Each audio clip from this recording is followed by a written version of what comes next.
ഞാൻ ക്യാരറ്റും പരിപ്പും വെച്ചിട്ടൊരു എരിശ്ശേരിയാണ് ഉണ്ടാക്കുന്നത്. അതിന് ഞാനൊരു 3 ക്യാരറ്റ് അരിഞ്ഞെടുത്തിട്ടുണ്ട്. പിന്നെ ചെറുപയർ പരിപ്പാണ് ഞാൻ എടുത്തിരിക്കുന്നത്. സാധാ തൂരപ്പരിപ്പും എടുക്കാം. ചെറുപയർ പരിപ്പാകുമ്പോൾ കുറച്ചും കൂടി ടേസ്റ്റ് ഉണ്ടാവും. ചെറുപയർ പരിപ്പായതുകൊണ്ട് ഞാനതൊന്ന് ചൂടാക്കി അതിൻ്റെ പച്ചമണം ഒന്ന് കളഞ്ഞിട്ടുണ്ട്. എന്നിട്ട് കഴുകി എടുത്ത് വെച്ചിരിക്കുന്നതാണ്. ഇനി നമുക്കിത് വേവിക്കാം. ഞാൻ കുക്കറിലാണ് വേവിക്കുന്നത്. അതിന് വേണ്ടിയിട്ട് ഞാൻ ക്യാരറ്റ് കുക്കറിലേക്ക് ഇട്ട് കൊടുത്തിട്ടുണ്ട്. പിന്നെ അതിൻ്റെ കൂടെ പരിപ്പ് ഇട്ട് കൊടുക്കാം. ഇതിൻ്റെ അളവ് എങ്ങനെയാണെന്ന് വിചാരിച്ചിട്ടുണ്ടെങ്കിൽ 1 കപ്പ് ക്യാരറ്റ് അരിഞ്ഞെടുത്തതുണ്ടെങ്കിൽ 1/4 കപ്പ് പരിപ്പ് മതി. അപ്പോൾ അങ്ങനെ പരിപ്പ് ഇട്ട് കൊടുത്തിട്ടുണ്ട്. ഇനി നമുക്കിതിലേക്ക് ഒരു 1/4 സ്പൂൺ മുളക് പൊടി, അതേപോലെ തന്നെ ഒരു 1/4 സ്പൂൺ മഞ്ഞൾപ്പൊടി, പിന്നെ ആവശ്യത്തിന് ഉപ്പ് ഇതിട്ട് കൊടുത്ത് പിന്നെ വേവാൻ ആവശ്യമുള്ള വെള്ളം ഒഴിച്ചു കൊടുക്കും. ഒരുപാട് വെള്ളം വേണ്ട, എന്നാൽ ആവശ്യത്തിന് വെള്ളം ഒഴിച്ചു കൊടുത്തിട്ട് നമുക്ക് വേവിക്കാം.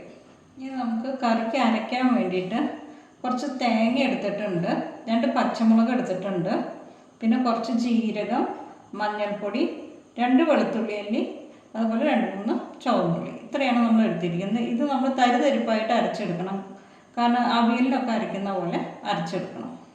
അപ്പോൾ പരിപ്പും ക്യാരറ്റും വേവിച്ചത് ഞാൻ ചട്ടിയിലേക്ക് മാറ്റിയിട്ടുണ്ട്.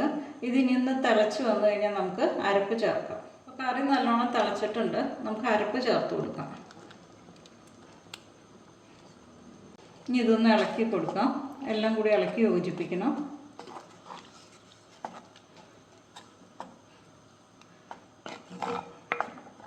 ഇനി ഇത് നല്ലോണം തിളച്ച് അരപ്പ് വേവണം. നമുക്കിത് മൂടി വയ്ക്കാം. അപ്പോൾ നമ്മുടെ അരപ്പൊക്കെ നല്ലോണം തിളച്ച് വെന്തിട്ടുണ്ട്. അപ്പോൾ കറി റെഡി ആയിട്ടുണ്ട്. ഇനി നമുക്ക് ഇതിനകത്തേക്ക് കടുക് വറുത്തിടാം. പാൻ നല്ലോണം ചൂടായിട്ടുണ്ട്. നമുക്ക് അതിനകത്തേക്ക് കുറച്ച് വെളിച്ചെണ്ണ ഒഴിച്ചു കൊടുക്കാം.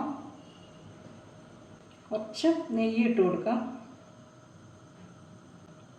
ഇതൊന്ന് ചൂടായി വന്നിട്ട് നമുക്ക് കടുക് ഇടാം. കടുക് ഇട്ട് കൊടുക്കാം.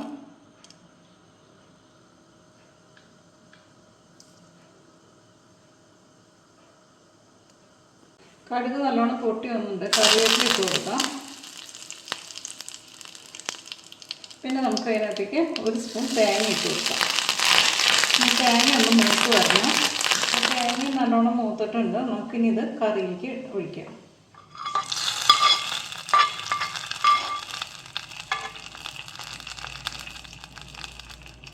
അപ്പം നമ്മുടെ കറി റെഡി ആയിട്ടുണ്ട്.